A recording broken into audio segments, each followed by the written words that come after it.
Las ratas del cementerio.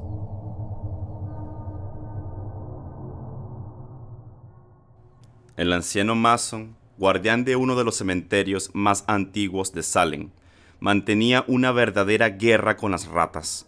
Varias generaciones atrás, se había instalado en el cementerio una colonia de ratas enormes, procedentes de los muelles. Mason decidió aniquilarlas cuando asumió su cargo tras la inexplicable desaparición del guardián anterior. Al principio colocó trampas y venenos cerca de sus madrigueras, y más tarde intentó exterminarlas a tiros, pero todo fue en vano. Las ratas seguían allí. Sus hordas voraces se multiplicaban infestando el cementerio. Eran grandes, aunque se trataba de la especie Mus decumanus, cuyos ejemplares llegan a los 35 centímetros de largo, sin contar la cola, pelada y gris. Pero Mason las había visto del tamaño de gatos. Cuando los sepultureros descubrían alguna madriguera, comprobaban con asombro que por aquellas pútridas cavernas cabía tranquilamente el cuerpo de un hombre. Al parecer, los barcos de antaño atracaban en los ruinosos muelles de Salem. Debieron de transportar cargamentos muy extraños. A veces, Mason se asombraba de las enormes proporciones de esas madrigueras. Recordaba ciertos relatos fantásticos que había oído al llegar a la decrépita y embrujada ciudad de Salem. Eran relatos que hablaban de una vida embrionaria que persistía en la muerte, oculta en las perdidas madrigueras de la tierra. Atrás quedaban los tiempos en los que Cotton Mather exterminó los cultos perversos y los ritos orgiásticos celebrados en honor a Hécate y a la siniestra Magna Mater. Pero todavía se alzaban las tenebrosas mansiones de buhardillas torcidas, de fachadas inclinadas y leprosas en cuyos sótanos, según se decía, aún se ocultaban secretos blasfemos y se celebraban ritos que desafiaban tanto la ley como la cordura. Los ancianos, con movimientos significativos de sus cabezas canosas, aseguraban que bajo la tierra de los antiguos cementerios de Salem había cosas peores que gusanos y ratas. Mason sentía asco y a la vez respeto hacia estos roedores. Estaba al tanto del peligro que acechaba en sus dientes agudos y brillantes, pero no comprendía el horror que los viejos sentían por las casas vacías infestadas de ratas. Había oído rumores sobre criaturas espantosas que moraban en las profundidades y que tenían poder sobre las ratas, a las que agrupaban en ejércitos disciplinados. Según afirmaban los viejos, las ratas eran mensajeras entre este mundo y las cuevas que se abrían en las entrañas de la tierra. También se decía que algunos cuerpos habían sido robados de las sepulturas con el fin de celebrar festines subterráneos. El mito del flautista de Hamelin era una leyenda que, bajo una apariencia alegórica, ocultaba un horror impío. Según ellos, los negros abismos habían creado monstruosidades infernales que jamás salieron a la luz del día. Mason no prestaba atención a esos relatos. No tenía trato con sus vecinos y, de hecho, hacía lo posible por mantener en secreto la existencia de las ratas. Si el problema se hiciera público, tal vez iniciasen una investigación, en cuyo caso habría que abrir muchas tumbas. Ciertamente hallarían ataúdes perforados y vacíos que atribuirían a la voracidad de las ratas. Pero descubrirían también algunos cuerpos con mutilaciones muy comprometedoras para Mason. Los dientes postizos suelen hacerse de oro y no se los extraen a uno cuando muere. La ropa, por supuesto, es diferente, ya que la empresa de pompas fúnebres suele proporcionar un traje de paño sencillo que después resulta perfectamente reconocible. Pero el oro no lo es. Además, Mason negociaba también con algunos estudiantes de medicina y médicos carentes de escrúpulos que necesitaban cadáveres sin importarles demasiado su procedencia. Hasta ese momento, Mason se las había arreglado para que no hubiera investigaciones. Negaba tajantemente la existencia de las ratas, aun cuando éstas le habían arrebatado el botín. A Mason no le preocupaba lo que pudiera suceder con los cuerpos después de haberlos saqueado, pero las ratas solían arrastrar el cadáver entero por un boquete que ellas mismas roían en el ataúd. Le asombraba el tamaño de aquellos agujeros. Curiosamente, las ratas horadaban siempre los ataúdes por uno de los extremos y no por los lados. Parecía como si trabajasen bajo la dirección de algo dotado de inteligencia. Ahora se hallaba ante una sepultura abierta. Acababa de quitar la última palada de tierra húmeda y de arrojarla al montón que había formado a un lado. Desde hacía semanas no paraba de caer una llovizna fría y constante. El cementerio era un lodazal pegajoso del que emergían las lápidas mojadas en formaciones irregulares. Las ratas se habían retirado a sus guaridas y no vio ni una sola durante días, pero el rostro flaco y sin afeitar de Mason reflejaba una sombra de inquietud. Había terminado de descubrir la tapa de un ataúd de madera. Llevaba enterrado unos cuantos días, pero Mason no se había atrevido a desenterrarlo antes. Los parientes del muerto aún visitaban su tumba, incluso lloviendo, pero a esas horas de la noche no era previsible que acudieran, por mucho dolor y pena que sintiesen. Y con ese pensamiento tranquilizador, se enderezó y echó a un lado la pala. Desde la colina en la que estaba el cementerio apenas se veía cómo parpadeaban las luces de Salem a través de la lluvia. Sacó la linterna del bolsillo, apartó la pala y se inclinó para revisar los cierres de la caja. De repente se puso rígido. Bajo sus pies había notado un murmullo inquieto, como si algo arañara o se revolviera dentro. Por un momento sintió una punzada de terror supersticioso, que pronto dio paso a una ira insensata al comprender el significado de aquellos ruidos. Las ratas se le habían adelantado otra vez. En un rapto de cólera, arrancó los candados del ataúd, insertó la pala bajo la tapa e hizo palanca hasta que pudo levantarla con las manos. Encendió la linterna y enfocó el interior del ataúd. La lluvia salpicaba el blanco tapizado de raso. Estaba vacío.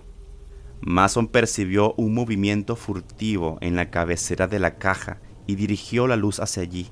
El extremo del sarcófago había sido perforado. Al parecer, el agujero comunicaba con una galería, pues en aquel momento desaparecía por allí un pie flácido, inerte, enfundado en su correspondiente zapato. Mason comprendió que las ratas se le habían adelantado por apenas unos instantes. Se agachó y agarró el zapato con todas sus fuerzas. La linterna cayó dentro del ataúd y se apagó de golpe. De un tirón, el zapato le fue arrancado de las manos en medio de una algarabía de chillidos agudos y excitados. Un momento después había recuperado la linterna y la enfocaba por el agujero. Era enorme. Tenía que serlo. De lo contrario, no habrían podido arrastrar el cadáver. Mason trató de imaginarse el tamaño de aquellas ratas capaces de tirar del cuerpo de un hombre. Llevaba el revólver cargado en el bolsillo y eso la tranquilizaba. Si se hubiera tratado del cadáver de una persona común y corriente, Mason habría abandonado su presa a las ratas antes de aventurarse por aquella estrecha madriguera. Pero recordó los gemelos que llevaba el cadáver en los puños y el alfiler de la corbata, cuya perla debía de ser auténtica. Sin pensarlo dos veces, se enganchó la linterna al cinturón y se introdujo el boquete. El acceso era angosto. Delante de él, a la luz de la linterna, podía ver cómo las suelas de los zapatos eran arrastradas hacia el fondo del túnel. Trató de reptar lo más rápido posible, pero había momentos en que apenas avanzaba, aprisionado entre aquellas estrechas paredes de tierra. El aire se hacía irrespirable por el hedor del cadáver. Mason decidió que regresaría si no lo alcanzaba pronto. El terror empezaba a adueñarse de su imaginación, aunque la codicia lo instaba a continuar, y prosiguió, cruzando varias bocas de túneles adyacentes. Las paredes de la madriguera estaban húmedas y pegajosas. Por 2 veces oyó a sus espaldas pequeños desprendimientos de tierra. El segundo de estos le hizo volver la cabeza. Por supuesto, no vio nada, hasta que enfocó la linterna en esa dirección. Entonces observó que el barro casi obstruía la galería que acababa de recorrer. El peligro de su situación se le reveló en toda su espantosa realidad. El corazón le latía con fuerza solo de pensar en la posibilidad de un hundimiento. Decidió abandonar su persecución a pesar de que casi había alcanzado el cadáver y a las criaturas invisibles que lo arrastraban. Pero había algo más en lo que tampoco había pensado. El túnel era demasiado estrecho como para dar la vuelta. Por un segundo, el pánico se apoderó de él, pero recordó la boca lateral que acababa de pasar y retrocedió con dificultad hasta allí. Introdujo las piernas hasta que pudo dar la vuelta. Luego comenzó a avanzar a la desesperada hacia la salida, pese al dolor de rodillas. De repente, una puntada le traspasó la pierna. Sintió que unos dientes afilados se le hundían en la carne y pateó frenéticamente para librarse de sus agresores. Oyó un chillido penetrante y el rumor presuroso de una multitud de patas que se escabullían. Al enfocar la linterna hacia atrás lanzó un gemido de horror. Una docena de enormes ratas lo observaban atentas, y sus ojos malignos parpadeaban bajo la luz. Eran deformes, grandes como gatos. Tras ellas vislumbró una forma negruzca que desapareció en la oscuridad. Se estremeció ante las increíbles proporciones de aquella sombra. La luz contuvo las ratas durante un momento, pero no tardaron en volver a acercarse furtivamente. Al resplandor de la linterna, sus dientes parecían teñidos de carmesí. Mason forcejeó con su pistola, consiguió sacarla de su bolsillo y apuntó con cuidado. Estaba en una posición difícil. Procuró pegar los pies a las mojadas paredes de la madriguera para no herirse. El estruendo lo dejó sordo durante unos instantes. Después, una vez disipado el humo, vio que las ratas habían desaparecido. Guardó la pistola y comenzó a reptar a toda velocidad a lo largo del túnel. Pero no tardó en oír de nuevo las carreras de las ratas que otra vez se le echaron encima. Se la amontonaron sobre las piernas, mordiéndole y chillando de manera enloquecedora. Mason empezó a gritar mientras echaba mano a la pistola, disparó sin apuntar y no se lastimó de milagro. En esa ocasión, las ratas no se alejaron tanto. Mason aprovechó la tregua para reptar lo más rápido que pudo, dispuesto a abrir fuego a la primera señal de un nuevo ataque. Oyó movimientos de patas y alumbró hacia atrás con la linterna. Una enorme rata gris se detuvo en seco y se quedó mirándolo. Sacudía muy despacio los largos bigotes y movía de un lado a otro la cola áspera y pelada. Mason disparó. La rata echó a correr. Siguió arrastrándose. Se había detenido un momento a descansar junto a la negra abertura de un túnel lateral, cuando descubrió un poco más adelante un bulto sin forma sobre la tierra mojada. Lo tomó por un montón de tierra desprendido del techo, pero luego vio que era un cuerpo humano. Se trataba de una momia negra y arrugada, y, presa de un pánico sin límites, vio que se movía. Aquella cosa monstruosa avanzaba hacia él. A la luz de la linterna vio su horrible rostro, a poca distancia del suyo. Era una calavera descarnada, el semblante de un cadáver que llevaba años enterrado, pero lo animaba una vida infernal. Tenía los ojos vidriosos, hinchados, que delataban su ceguera.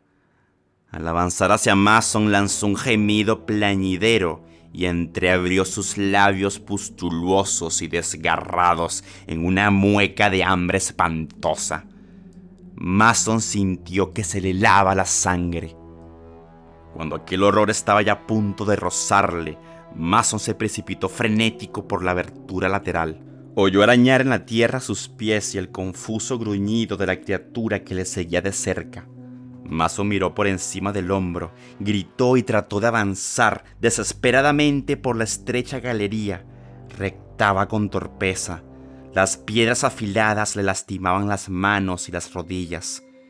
El barro le salpicaba en los ojos, pero no se atrevió a detenerse ni un segundo. Siguió avanzando a gatas, jadeando, rezando y maldiciendo, presa de la histeria. Las ratas se precipitaron de nuevo sobre él entre chillidos triunfales con la voracidad pintada en los ojos. Mason estuvo a punto de sucumbir bajo sus dientes, pero logró deshacerse de ellas. El pasadizo se estrechaba y, sobrecogido por el pánico, pataleó, gritó y disparó hasta que el gatillo pegó sobre una cápsula vacía. Ya había rechazado a las ratas. Observó entonces que se hallaba bajo una piedra grande encajada en la parte superior de la galería, que le oprimía la espalda con suma crueldad. Al tratar de avanzar, notó que la piedra se movía y se le ocurrió una idea. Si pudiera dejarla caer, tal vez obstruyese el túnel. La tierra estaba empapada por la lluvia. Se enderezó y empezó a quitar el barro que sujetaba la piedra. Las ratas se acercaban. Veía brillar sus ojos al resplandor de la linterna. Siguió cavando frenético. La piedra cedía. Tiró de ella y la movió de sus cimientos. Las ratas se acercaban. Era el enorme ejemplar que había visto antes. Gris, leprosa, repugnante, avanzaba enseñando sus dientes anaranjados. Mason dio un último tirón a la piedra y la sintió resbalar hacia abajo. Entonces reanudó su camino a rastras por el túnel. La piedra se derrumbó tras él y oyó un repentino alarido de agonía. Sobre sus piernas se desplomaron algunos terrones mojados.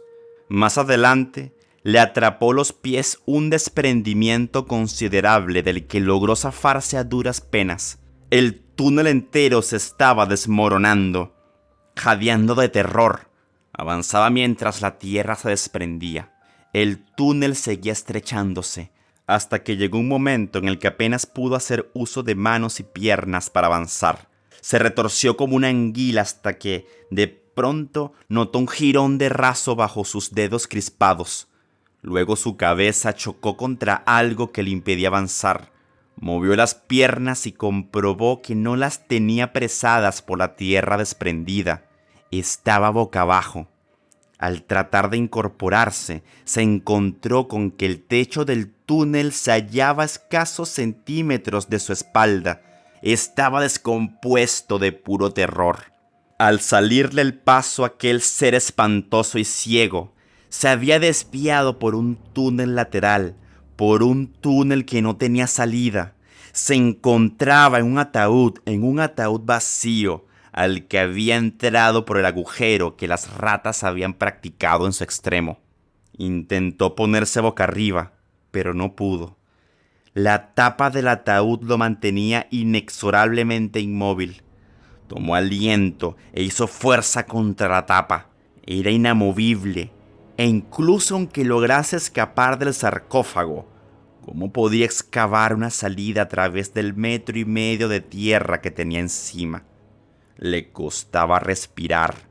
Hacía un calor sofocante y el hedor era insoportable. En un arrebato de terror, desgarró y arañó el forro acolchado hasta destrozarlo. Trató en vano cavar con los pies en la tierra desprendida que le impedía retirarse.